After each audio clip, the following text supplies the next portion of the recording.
मराठा आरक्षणाचा कायदा मजबूत बनण्यासाठी पंकजा मुंडे यांनी आम्हाला मदत करावी असं आवाहन मनोज जरांगे पाटील यांनी केलंय। तसंच मराठा आरक्षणाच्या अध्यादेशावर टीका करणाऱ्या सुपारीबाजांनी कायदा मजबूत करण्यासाठी हरकती मांडाव्या असंही जरांगे म्हणाले। तर जरांगे यांच्यासोबत संवाद साधलाय आमचे प्रतिनिधी नितेश महाजन यांनी। दादा, आजचा जो दौरा आहे रायगडचा तो कसा कसा असणार आहे आणि प्रत्यक्ष समाधीस्थळी कधी तुम्ही नतमस्तक होणार आहे? आज रायगडच्या चरणी आम्ही नतमस्तक होण्यासाठी जातोय। मुक्कामी आज रायगडला आहे। उद्या सकाळीच आम्ही विश्वाची राजधानी रायगडाचं दर्शन घेऊन त्यांचा आशीर्वाद घेऊन कंपाळी पवित्र रायगडाची मातेला जाताना मार्ग आहे अहमदनगर दौंड मार्गे, येताना मुळशी मार्गे पुणे मार्गे आम्ही पुन्हा येणार आहे। आता माझा शब्द है अमृत नोनी आर्थो प्लस, ये एक प्रूवन फॉर्मूला है। इसमें मौजूद नोनी फल के गुण और आयुर्वेदिक जड़ी बूटियां शरीर को जरूरी पोषक तत्व देने के साथ साथ हड्डियों और जोड़ों के घिसने, उनमें होने वाले सूजन और दर्द को रोकने में मदद करता है। दर्द मुक्त जीवन के लिए अमृत नोनी आर्थो प्लस। एकही राहणार नाही तर हे आंदोलन मी थांबवत नाही। काळजी करायची गरज नाही, तुम्हाला कसलीच काळजी करायची गरज नाही मराठा लोकांना। आणि महाराष्ट्रातला सुद्धा एक बी राहणार नाही। कोणालाही काळजी करायची गरज नाही।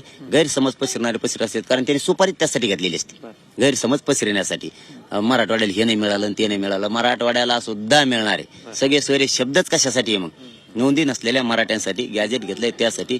म्हणून हे सविस्तर मी जी 24 माध्यमातून मराठा समाजाला सांगितलंय। मराठा समाजाला माझी विनंती आहे, यांचं काम आहे सुपारी घेऊन गैरसमज पसरणं। एक मराठा राहणार नाही, सगळे याच्यामध्ये जाणार आहेत। पंकजा मुंडे म्हणतायत आता मराठे ओबीसी मध्ये आलेत, आता जरांगे पाटलांनी एक ओबीसी लाख ओबीसी म्हणावं। सगळे मराठे येऊ द्या म्हणा एकदा ओबीसी आरक्षणात, सगळे मराठे एकदा आले मग काय म्हणायचं ठरवू। पण तोपर्यंत तुम्ही प्रयत्न करू लागा की सगळा मराठा समाज ओबीसीत यावा म्हणून। सगळे सोयरे कायद्याअंतर्गत किंवा अध्यादेशाअंतर्गत जोपर्यंत पहिलं प्रमाणपत्र मिळत नाही तोपर्यंत हे आंदोलन बंद केलं जाणार नाही। तर हे आंदोलन तुम्ही इथेच सुरू ठेवणार आहे का? हो, हे आंदोलन हेतूनच महाराष्ट्राला दिशा मिळाली।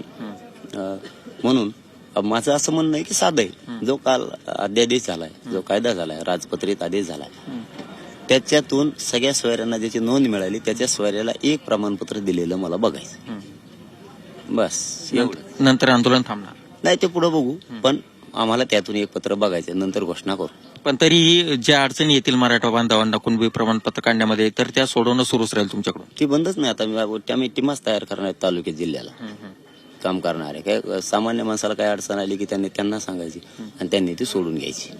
तर अशा पद्धतीने जरांगे पाटील यांनी ज्या राज्य सरकारने ज्या तालुका पातळीवर समित्या गठीत केलेल्या आहे कुणबी प्रमाणपत्रासाठी, त्या मुख्यमंत्र्यांनी आता ऍक्टिव्हेट कराव्या अशा प्रकारची मागणी केलेली आहे। आणि जोपर्यंत शेवटच्या मराठा बांधवाला कुणबी प्रमाणपत्र मिळत नाही तोपर्यंत हा लढा सुरूच राहील अशा प्रकारचा इशारा देखील राज्य सरकारला दिलेला आहे। व्हिडिओ जर्नलिस्ट मोहम्मद तोफिकसह नितेश महाजन, झी मीडिया, अंतरवाली, सराटी।